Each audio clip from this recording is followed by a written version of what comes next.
Okay, so I'll start again. So what is pre-sales? For me in IT, it's the best job in the world. So I'm a techie by heart. I love technology and I love to bring technology to people. And pre-sales is a way to do this and also get paid very well. So pre-sales is a part of sales, and sales compensation, so the salary, is usually also based on the license numbers you sell. So it's not that you're paid by the hour.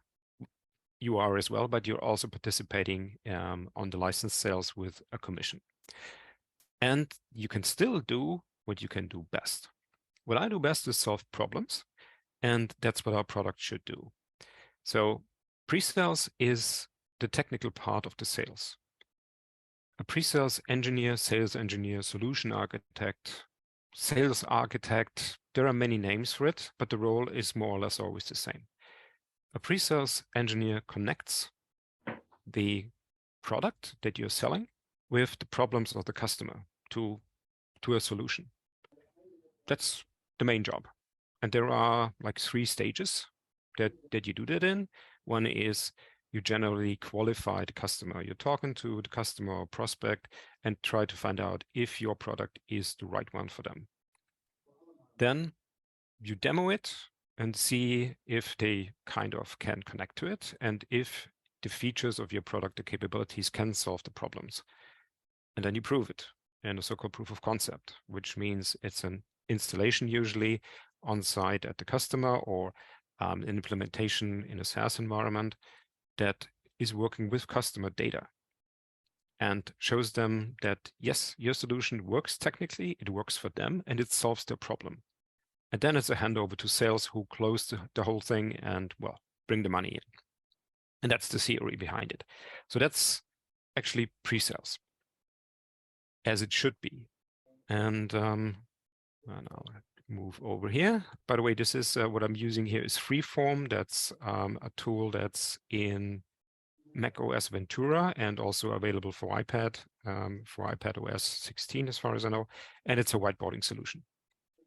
So what I did here is I prepared a couple of things that we can go through. It should be interactive, so you can ask questions anytime. You can store them in the chat, or you can also leave these questions on a Jamboard. So Jamboard is also a whiteboard solution that I can share with everyone. Freeform means you need to be on a Mac or you need to be on an iPad and on the latest iOS or Mac OS.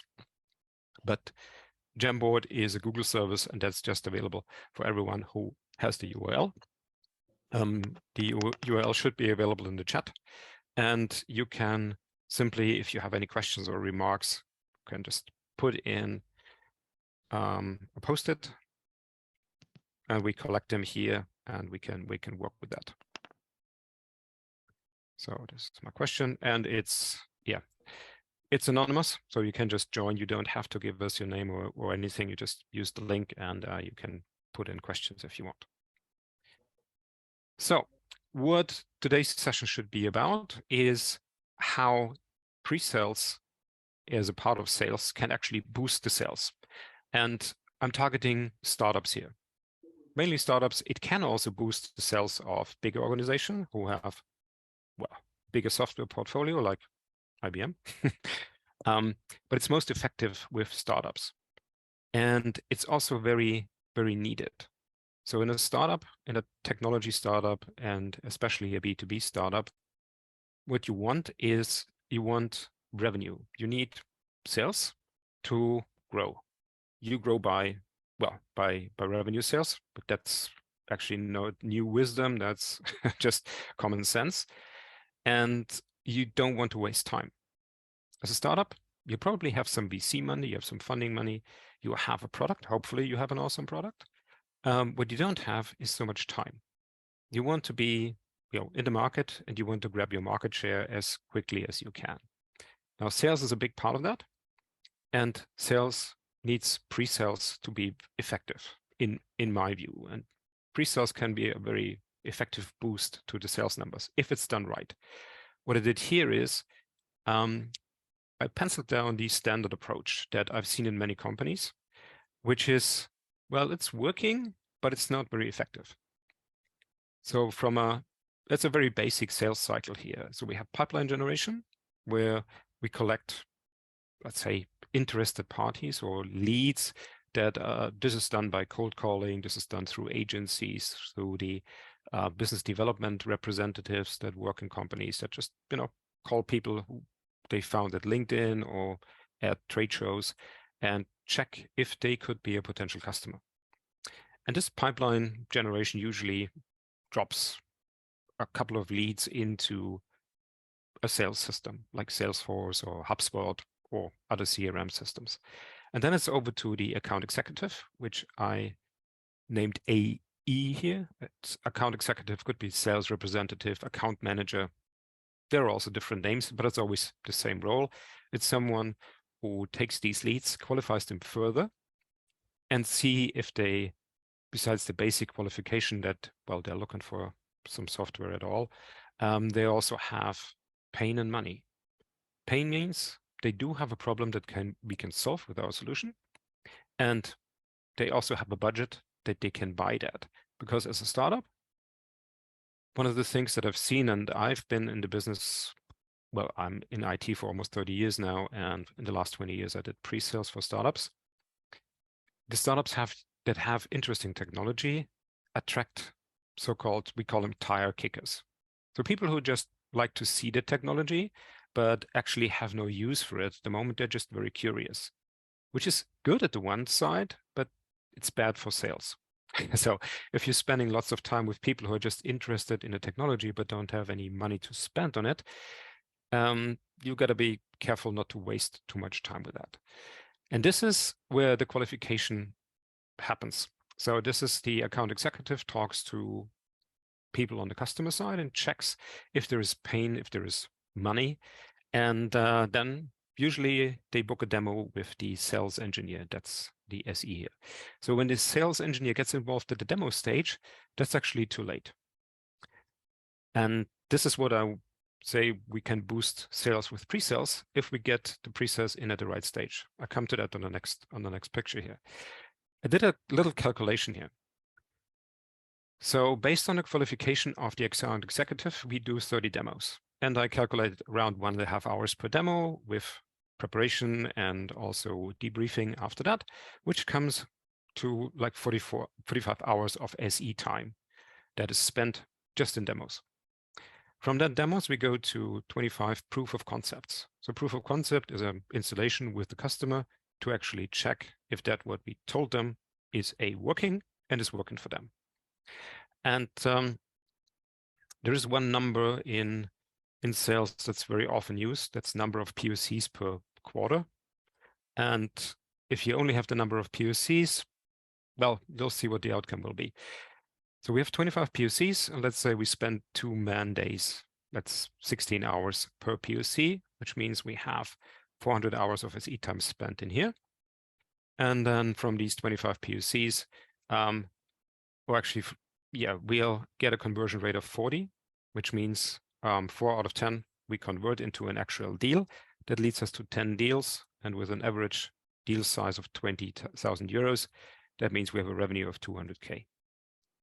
And let's say that's in a quarter. So 15 others just say, thanks for playing. We invested some time. We not necessarily wasted it, but we didn't turn it into money. And when I break this down, so a total of 445 hours spent, that's roughly 56 days based on an 8-hour day, which is 1 day more than the quarter usually has in average working days. So that means with demos and POCs alone, and SE is fully blocked. Nothing else, but just demos and POCs. And you can break it down with the revenue that we make, 200K by 56 days. It's 3,600 euros per SE day spent. It's not nothing, but we can do better than that. And that's how it should look like. When the SE gets involved a little bit earlier before the demo, and this first scenario is where SEs are also called demo dollies. So everything else before the demo is done by the account executive, and then you just hand it over and say, show Show them all the features, show them the functions, amaze them. Do your wizard thing, which could work, but it works better if the SE gets involved earlier and is part of the qualification. So based on the same number of leads that we get, we do a different kind of qualification that involves the sales engineer who knows all the technology and who has usually a better bonding with the tech people. So sales, this is not a bad thing. Sales has a bad reputation in some areas, and especially tech people do not like to talk to salespeople because they're all about money and they have the feeling they do not understand them. The sales engineer is a technical guy, a technical girl, technical person who understands, well, the underlying technology, the underlying causes. And that helps us during the qualification with understanding what the customer or the potential customer is really talking about. We can ask the right questions and kind of build up trust.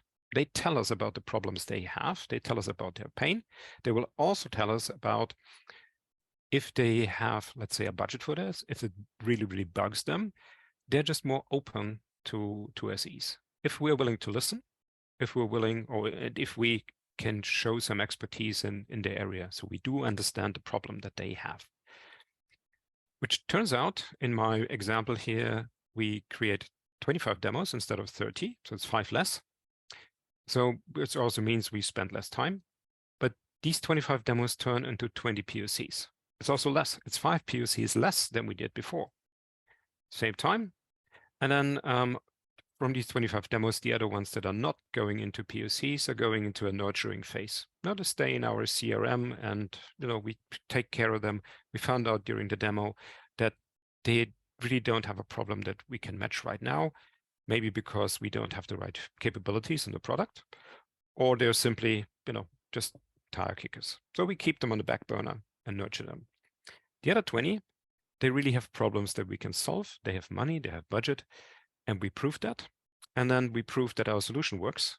And this ideally turns into an 80% or more conversion rate, which means 16 deals instead of the 10 that we had before. And with an average 20K, we are at 320K. And that is actually an average revenue per SE day spent of 7,111. Very simplified example. Yeah, I just want to show that the boost that a good pre-sales can have is about 100%. So we almost doubled the money that we get in for the quarter with using less time. So instead of 56 days, we spent 45 days, which means we have 10 days left to do other things like documentation, onboard new colleagues, work with the product team to evolve the product, and do other nice things that help us to get even more deals. And this is the essence of what I want to bring across, is involve the SEs early enough in the stage or in the sales stage to do the qualification together with the account executive.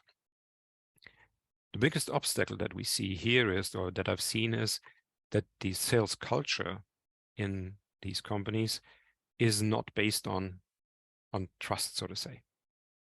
There are sales methodologies where the account executive is the only one who has a say, and the tech resources are just that, tech resources. Yeah, you just pick them and tell them about our awesome technology, tell them about this feature, tell them about that feature. If you see this kind of culture, it's pretty hard to get the pre-sales right, because there is no appreciation of the art of pre-sales.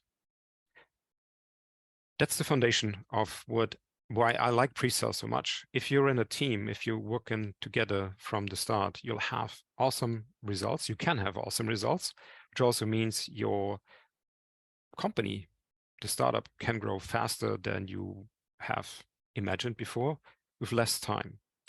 And that's a couple of other things that I actually noted down.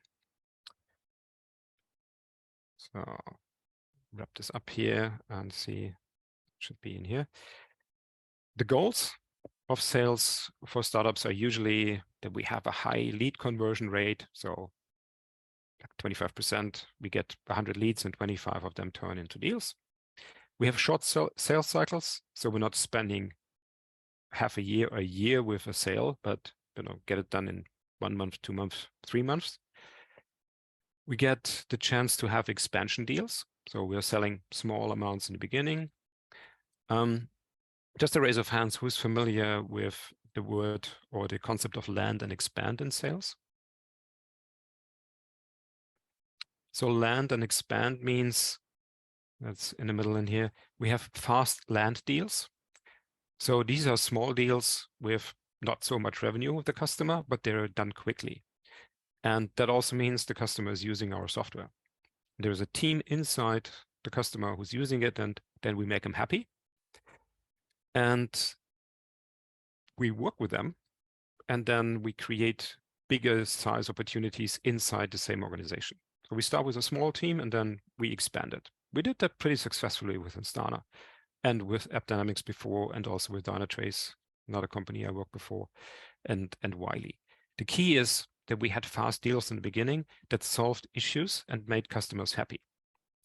And then, yeah, we had a high conversion rate, short sales cycles, and a relatively reliable forecast. So part of sales is that sales management needs to know where they are, if they make the numbers or not, and if the numbers are endangered, they take measures. The forecast is the forecast meetings are, yeah, like the Sunday mass in church.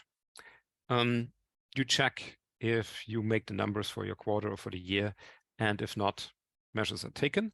And the one common obstacle that we have in startups is that the numbers are not reliable because one of these three or all of the three above here happen.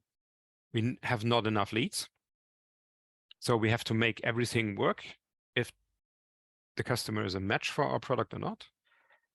Others do whale hunting. They heard about this big account. So there's this big, massive insurance or bank or automotive manufacturer, and they have tons of money. They have big budgets, but a sales cycle takes ages with them. And if you're not getting the whale, it ends up like with Moby Dick. Everybody suffers. And the other thing is we have too many unqualified leads. So your agency is doing a great job in getting the name out and putting everything in as a lead that has a slight connection to the problem you solve, which means you'll do, you have overworked SEs. Coming back here to the reliable forecast, if you have like these big numbers, these whales in there, and also lots of unqualified leads, the numbers are not reliable. So sales management is like in a constant twist to, get these numbers in order and to make a good estimation of where we are. And if you don't know where you land, if these numbers are changing every week or every month, it's also pretty hard to do the right calls for growth and other things. It's pretty hard to find out where to invest next. Do I invest in getting more leads? Do I invest in more sales reps? Do I invest in more SEs to get, all the work done? This is things that have been done or that have to be done by sales management. And if the numbers are not reliable, they have a pretty hard time. And it all lands on the back of the SEs. Going back here to the obstacles, overworked SEs is one result of too many unqualified leads. And also the whale hunting leads to endless proof of concepts that in big companies, they'll have requirements that you need to fulfill, and then they add one more, and then there's this next department that needs to say okay to that. And you can be lucky that you get a big deal out of that, but if the big deal doesn't come, it can make or break your company. So that's already pretty deep inside. So what we really want in sales is we want to have a high average deal size. What I said before, like 20K is like on average. And if you get that higher and you have a high amount of leads, you can do the math. You get good results in if those leads are good and qualified correctly. And this is the job of the SE, together with the account executive. Also, a good qualified opportunity will make this sales cycle very short. I think the fastest sale that we ever did with Instano was like 5 days, like from a presentation to a signed contract. It wasn't the biggest one, but hey, 5 days. it's pretty awesome. The longest one, I don't name names here, but Christian, you probably remember that one that was based in California. That was an awful long time that we spent in there. It came in with a pretty nice, that was a pretty nice whale that came in, but it stressed the whole company pretty tough. And it was like 1.5 years sales cycle on that one, which closed lots of other opportunities that the SE and the account executive could not work on because they were working on that big one. The key for pre-sales here are the high lead conversion rate and the high POC conversion rate, which is all based on the qualification. And I cannot stress this enough. I'm a seasoned sales engineer. And what I did in the beginning is I always learned the product in and out. So I played with the product. I took every opportunity that I could to work with a customer with a real life situation, to be prepared for the questions that they have so that I could judge during a demo meeting if the situation at a customer is solvable with our product or not. And that also gave me the freedom to show them what they needed to show, not follow a script, but be myself, be passionate about the product, which also helped to build trust and better the qualification. But that's like how to do it then. The session today should be how pre-sales can actually boost the sales. The main message here is it's a teamwork of the account executive and the sales engineer, so the technology and the money behind it. As I put it usually when we introduced ourselves into meetings with customers, hi, my name is Rainer, I'm the tech guy. I can show you what the product does, tell you why it does it, and tell you how it works or make it work. I'm Bits and Bytes, and this is my colleague from the sales side. He's talking euros, dollars, pound, whatever. And he's here for all the administration stuff, and I make sure you're happy from the technical side. So that was our message in the beginning, and it actually worked pretty fine. So we followed that model here. It's a little nicer. So pre-sales is ideally engaged from the qualification part also into the deal closing. And that makes the role of a pre-sales engineer also so interesting, because you're working in all parts of the sales cycle. You're working with the tech guys. You're working deep in the trenches with tech. And you get your hands dirty with the product. But you're also part of the deal closing. And for me, the most interesting thing was always I talked tech with the developers, and I could really go down to bits and bytes. But I also talked to the C-level executive team. I talked to CEOs, to CTOs, to CIOs, and the wording had to be adjusted, of course. I cannot talk SQL statements to the CEO. I need to be able to wrap up my solution and what it did for their company in 2 sentences during a meeting. And that's what makes the job so interesting for me. You connect the really management, high-level value propositions with the deep dive technology, and you have your feet in both worlds, in the technology world, but also in the sales world here. That's why I love the job. It spans so much, and also in a startup, you bring new technology to new customers out there. Well, I have a couple of questions that I wanted to ask around here. And those are the things that usually need to be answered in the beginning when a startup, for example, has issues with selling a solution. And we can go through that if you like.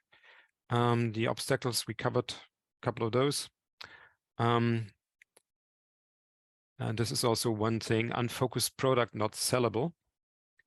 If you're interested in a sales engineer role and you want to join a company, for me, the most important thing was really the product. If the product is not sellable, it's not because it has bad technology in there, but sellable means the technology has to be wrapped in a way that is usable as well. And I've seen a couple of companies in the last years where they had really good technology, but it was not usable in a B2B market. It needs a hell of a lot of service to implement. It did great stuff once it was in there, but it was different for every customer. And that for me means it's not a sellable product. It is a technology and you sell services with it, but you're not just handing out licenses and then people work with it. So it needs to be something that is, especially as a startup, focused on a certain product or trouble area. And this can be off by just a little bit. So if the UI isn't good, or let's say improvable, and Christian, I stumbled across your video of the Datenwurst, which was a nice way of displaying data if it was not too much. So it worked until there was too much data, and then the feature was basically unusable, and it was blocking space, and it was made redundant in the product because we got the feedback from the customers to the development, to product management, and they did something with the product. They listened, which is also some really nice part of pre-sales. You get feedback from the customer. You get good feedback, you get bad feedback, but bad feedback can be turned into product innovations. And sometimes it's really just, oh, why is this button here? Or why is this button labeled with that? We never find it. We know it's there, but we never find it. Easy to solve. And sometimes that's all it takes to make a bad UI into a good UI. Listen to the customer and see how they're using it and working with it. And this is also where pre-sales has a big role, because we're talking to the customers. And if we are not talking to product management, it's a waste of resources. It's a waste of knowledge that we gathered from the customers, which can make the product so much better and maybe focused and bring in the right spin to make it a really good sellable product, which then improves the closing rate because, well, it's just easy to implement and people see the need, or not the need, but the value immediately, which leads to not overworked SEs, but it SEs who can actually look for other SEs. This is the growth phase in a startup where you need to find new sales engineers, and it's pretty hard to find them. I was always struggling to find the right people, because what you need is someone who can do an early technical qualification because he or she knows the technology and knows the area that the customer is struggling with, which also makes them realize the problem that they have and the problem that we can solve with the product. So this is what my biggest ask was for a candidate for a pre-sales role. What do you understand about the problem area that we solve? So let's say we're doing something for developers. Do you know the typical day of a developer? Have you been in software development yourself? What would you think our product can solve for them? And then also develop a passion for the product, which kind of goes hand in hand, because once you know what the product can do and what it could have done for you in the past, because you've been in that role, you bring across a certain passion that then establishes the trust with the techies, because you like your product, you know what the product can do, and you radiate that. You bring that across. That was one thing I also was looking for in candidates, that they are passionate about something, that they can bring across some emotion about the product. Not arrogance, but they're really convinced that the product can solve a problem. And of course, it has to do that, otherwise you're in deep trouble. And that it helps with the three things on top here. You establish trust with techies. They tell you about their problems, their issues that they have, which makes lead evaluation much, much better. They will also tell you that they either like your product or they like it, but, and this but goes into product development, either directly because you arrange a session with them, or you take that feedback and get in the ring with product management and development. It also helps to fine-tune your marketing messages when the customers tell you that they don't understand what is there on the sales slide, and it's just a question of wording. Yeah, you can fine-tune that, and then you can really do what pre-sales is all about: connect the product and the problem to a so-called solution. That's where the name solution engineers come from. Yeah, and that's basically what I want to bring across. And the questions that I typically have is that will also be questions that I would ask an employer if I'm not sure if I want to sign up for a company. I'd rather feel comfortable in coaching and consulting. But those are the questions. How much larger than the target is the pipeline that you have? So how much more leads do you need to create in order to make your numbers? Is it 2 times, 3 times, or 4 times?